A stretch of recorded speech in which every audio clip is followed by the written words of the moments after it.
Here I go again, walking into the hospital here in Brisbane.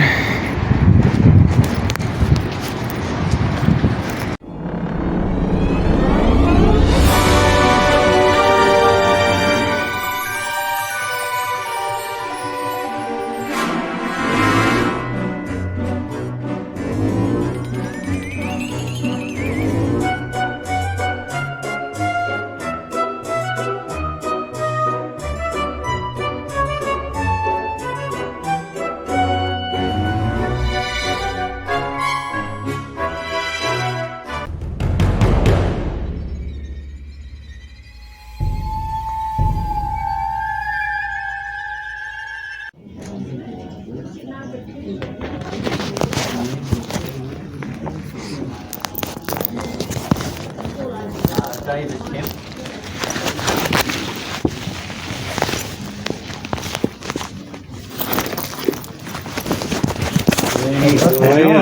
Good.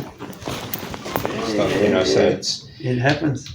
it's like, I don't know, every January for me is like, it's a big milestone. So I just, wow, that's another year, and so I'm feeling pretty good about it. This year, I think, might have a bit of a celebration this next month. Man. I think next month will be 10 years out of the hospital. I know. That to me is just amazing. It is incredible. I can't quite believe it's 10 years. Yeah. Hello everyone, welcome to the channel. I'm DC. Okay, so today I'm going to go through my latest blood results.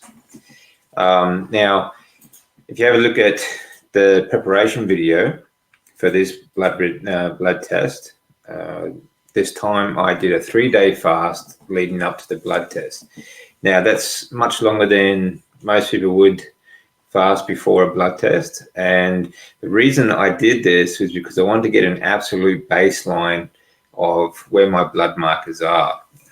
Usually I don't fast because I want to keep track of how my diet affects my blood test, okay, and where all my markers will be. For those of you who don't know, I am now almost 10 years in remission from being stage 4 follicular lymphoma twice in 2 years. I went through 3 years of different types of chemotherapies, which does a lot of damage to your body.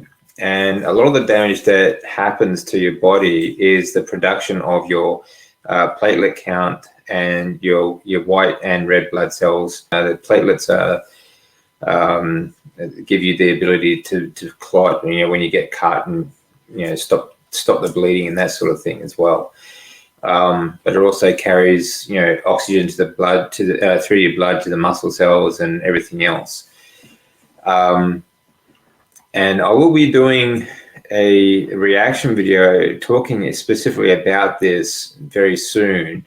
There's a really good talk about this. I will go through with you guys, an oncologist talking about the damage and side effects you get from chemotherapy that causes this type of immune function problems, okay? The damage that you get done to your hormone production, your blood production, such as your white cells, platelets, and everything like that as well. So I will be going through that very soon. Okay, so let's get into the latest results. Okay, this will be interesting. As I said, leading up to this, I did a 3-day fast. So check out the lead up video for this blood test. Now, the reason I did that is because I wanted just an absolute baseline, and next test will be different. I won't be fasting, so it'll measure how my diet's actually affecting my bloods as I get them taken. So we'll see how it goes, the difference. But after a 3-day fast, I'm actually pretty surprised with some of the counts. I would have thought they were lower. They would be lower. But there are a few things that most of it's positive. A few things I need to work on, and we'll get into it. All right, we'll start with the electrolytes. All right, so sodium, potassium chloride, bicarbonate. Now, these are all in the perfect optimal range. Now, in Australia, we're measuring millimole per litre, and mine are in just right in the middle of the range. We don't need to really go into that. So, anion gap. Now, anion gap, that is a measurement of the difference between negative charge and positive charge electrolytes in your bloods. Okay. Now, anything between or anything lower than 16 millimole per litre is in a normal healthy range, and mine is at 10. After a 3-day fast, I think that's really good. Calcium, corrected calcium is 2.33. Now, millimole per litre, normal healthy range is between 2.10 and 2.60. Okay. Phosphate is at 1.04, and between 0.08 and 1.50 is good. Urea is at 5.7 millimole per litre. Now, optimal is between 3.5 and 8.5. So that's very good, bang in the middle, right? Good. Urate is 0.391 millimole per litre, and between 0.200 and 0.500 is good. So I'm right in the middle of the range there too. Now, where I always count high is creatinine. Now, creatinine in my blood system always runs high because I have more muscle mass for someone my height. So because these measurements are always done on the body mass index, the BMI, okay, or bloody misinformation is what that really is. So it just means that it doesn't take into account how much muscle mass you have for your height.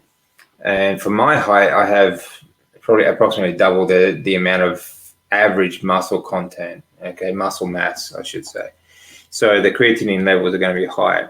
Now, on average, they're between 60 and 110, okay, units of millimole, but mine's at 156 at the moment for this blood test. But that's pay no mind. There's nothing to worry about. If your creatinine levels are high, it's nothing to worry about. Now, EGFR. Now, EGFR is a kidney function test, okay? Now, anything over 59, okay, in units is healthy and within range.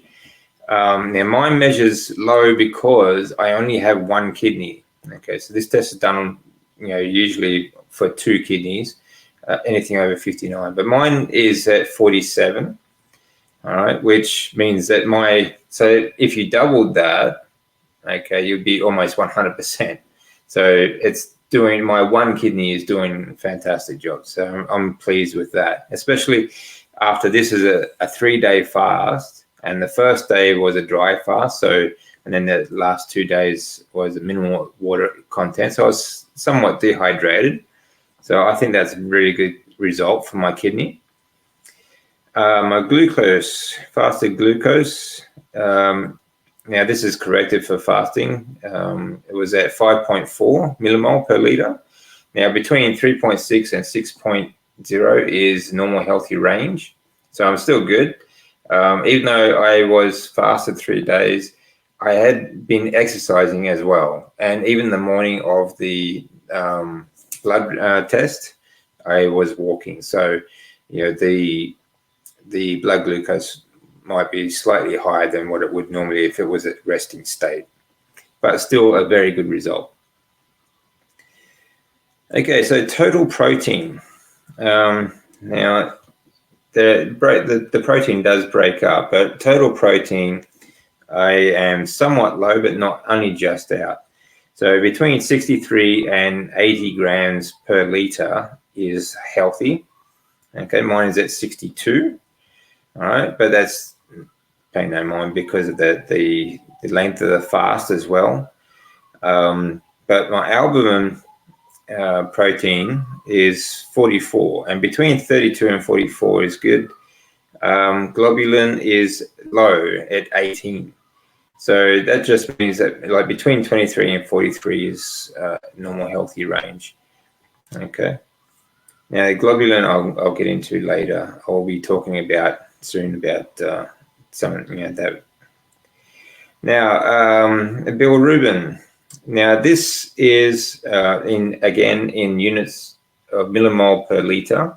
Anything under 21 is normal healthy range. The bilirubin test. Okay. Now your liver makes bile, all right, and this helps you digest your food. And so like bile has bilirubin in it, and it basically you get most of it from your breaking down red blood cells. So the more bilirubin, like the less liver function you have. All right. So that's just not an extremely accurate sort of measurement, but that's how they go. But anything under 21 units of millimole per liter is healthy range. And mine is just a little bit higher than last time, I think maybe because of the fast, so it's at 12. The one before that was at 9 millimole. So, but that's still very good, still healthy, still good. Now, ALP, alkaline phosphate. Now, this is also a measurement of the for liver function. Okay. Now, again, in units per liter, normal healthy range is 35 to 110. All right. Now, mine is a little bit elevated. It's at 120. So that's, I mean, that could be for any number of reasons for this test, such as the lead up and things like that. So I'm not too worried about that. I will be checking it again in 3 months. So it's something I will be keeping an eye on, but I'll get back to that. My AST, so that's the only one that's out of whack, and I would say because of the lead up, the 3-day fast. But anyway, AST, now this is between 10 and 40 units per liter, and mine is 25, so good, perfect. ALT, again, 32, and between 5 and 40 is perfect.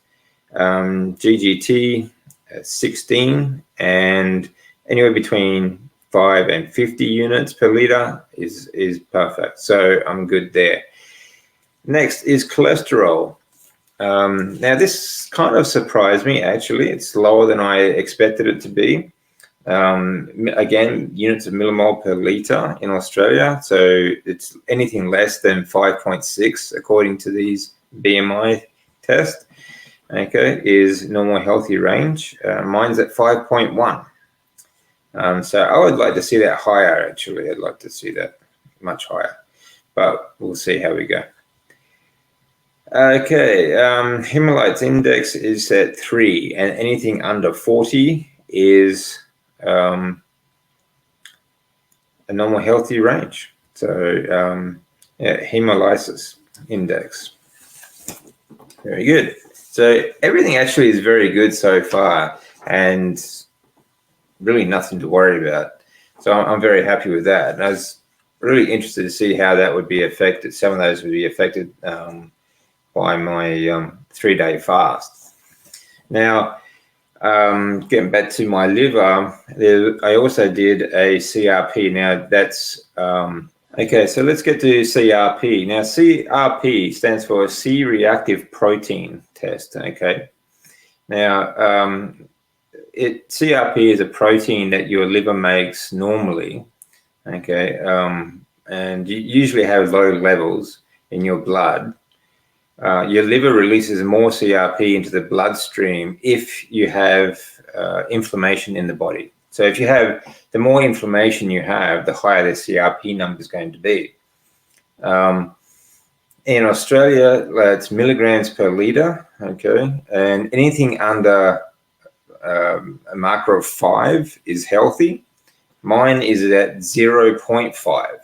So that means that my inflammation markers must be very low.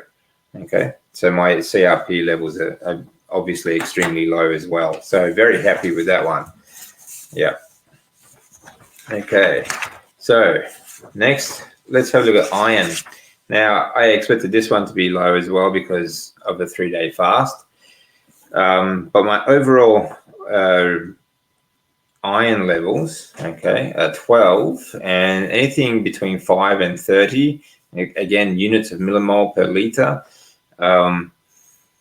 is healthy, and mine was at 12, so all good. My transferrin is at 2.7 grams per liter, and 1.9 to 3.1 is healthy, so again, perfect. TIBC, this all in the iron count, is 68 in units of millimole. Between 47 and 77 are healthy, so all good. Okay, so saturation is at 18%. So that's actually a little bit low. Again, I was, fasted for 3 days and was slightly dehydrated as well. So between 20 and 45 is normal. Okay, so that's, again, not anything to really worry about. My ferritin level, though, was high. Again, my CRP was like extremely low. So there's a few markers, just 2 markers there for my liver that I need to address. I need to sort of keep an eye on. So between 30 and 300 units for ferritin is a normal. Mine is at 400, and I'd say that was partly because of the dehydration, maybe, and because of the 3-day fast.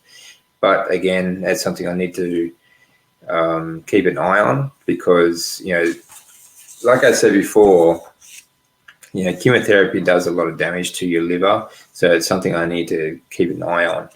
Also my kidney, because I only have one, but there's also other reasons that I get such an extensive blood workup done.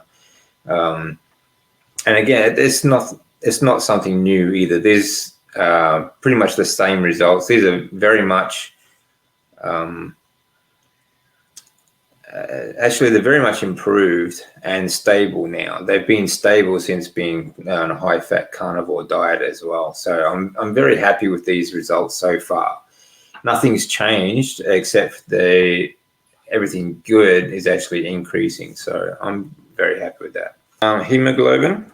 Hemoglobin, okay, is protein in the red blood cells that carry oxygen, all right, and give the red color as well. So for, like athletic ability, things like that, breathing as well, these are very important, obviously.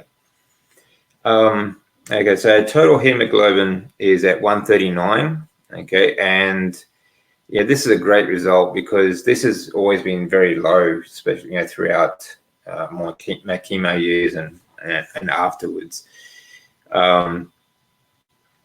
The reference interval is between 135 and 175. So it's kind of low,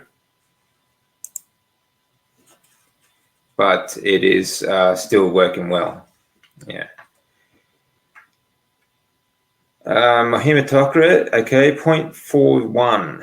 Okay, so between 0.40 and 0.54 is a healthy range. So again, it's low in the range, but in the normal healthy range, which, before carnivore wasn't, everything was all very low. Red cell count, okay, 4.8. Okay, so anywhere between 4.5 and 6.5, okay, units per liter, and we're doing pretty well. So this is done like after the 3-day fast, so I would expect that to be low as well anyway. So it's really good. Actually, I'm very happy with these results. And I'll be interested, now that I have such a strict baseline, I'll be very interested to see how it goes after the next test without fasting. So, okay, MCV.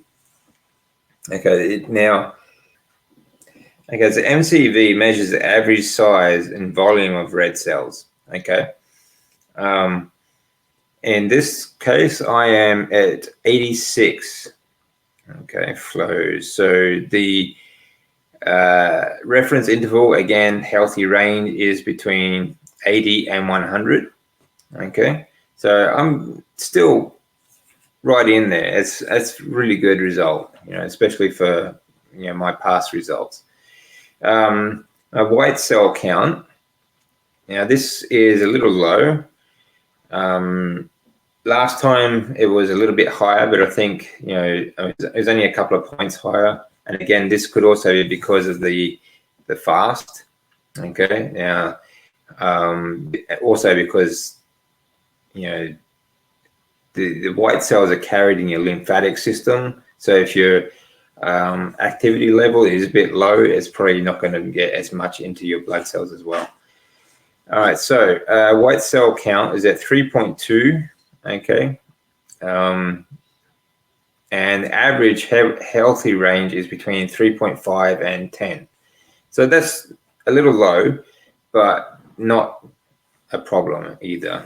So if it was dramatically lower, then you would sort of worry about it. But at the moment, it just means that my immune system is a bit low. But after a 3-day fast, you would expect that. Okay. All right, neutrophils. Let's break that down. Okay, we've got neutrophils at 1.87 and healthy ranges between 1.5 and 6.5. So we're good. Lymphocytes at 1.02 and anything between 1 and 4 is healthy. Monocytes, okay, between 0.2, okay, I'm at 0.25 and anywhere between 0 and anywhere between 0 and 0.9 is healthy. So really, again, very good. And basophils, it's 0.03, and anything under 0.15 is good and healthy. Platelets. Now, platelets have always been kind of low for me, very low actually, because chemotherapy does a lot of damage to the production of your platelets. And anything between 150 and 400, again, is considered healthy range. And since going carnivore, I have just been on the inside of a normal healthy range, so around 150 to 160. Okay. And again, I'm, going into this one, did a 3-day fast, so I would expect them to be a little bit lower, and it is low. It's at 130, but that's not a big deal. So I will see what that, like on my last blood test, it was at 160. I think it was 158, but this will fluctuate. So next blood test in 3 months, we'll see, without fasting, we'll see what the blood results come up with then. So all in all, I'm very happy with the results because as I said, like, I wanted to check this blood test like on an absolute baseline. And so I did a 3-day fast leading into it. So I was prepared to see some numbers quite low. And honestly, not as low as I thought they would be. So I'm very happy with it. I think it's going very well. I'm stable, for the first time, I think, in the last 10 years. Now, this month, I am 10 years since my stem cell transplant. Next month will be 10 years since I left the hospital.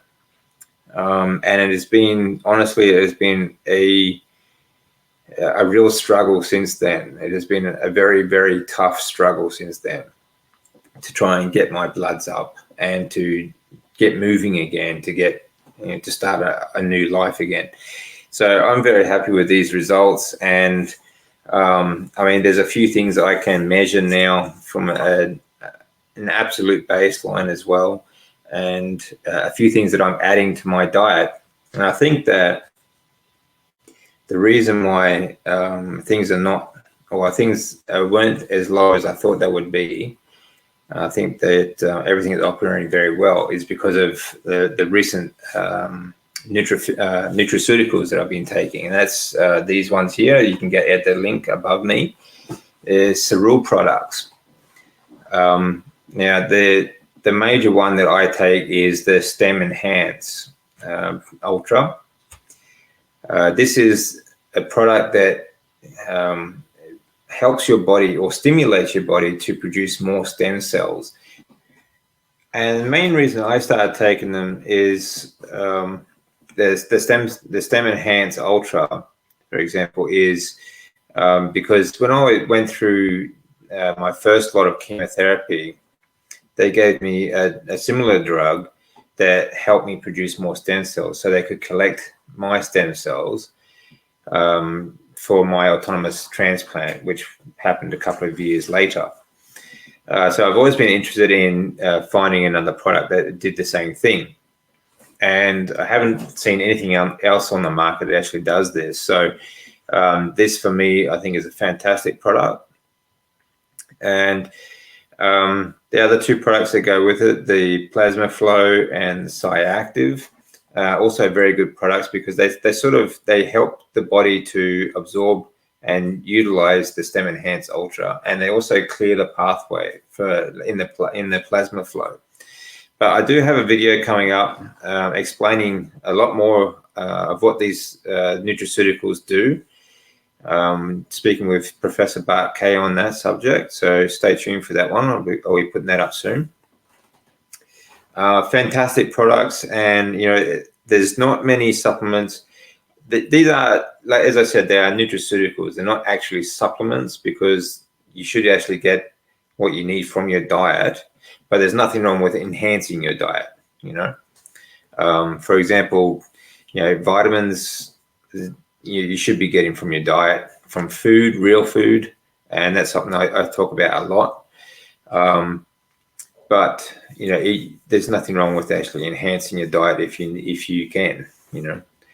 So that's why I take these products, and I think they are the only ones so far that I've found that actually work and do as they say they do, without any of the nasty ingredients that come along with a lot of the so-called healthy supplements and vitamins, minerals, and all the other stuff. So that's why I've started using them myself. Okay, so I don't recommend anything that I don't use myself, and I certainly wouldn't recommend something that I know has anything harmful in it. So anyway, that's it for my blood results. Thanks for tagging along. I hope it was informative, and I will talk to you all soon. Stay healthy,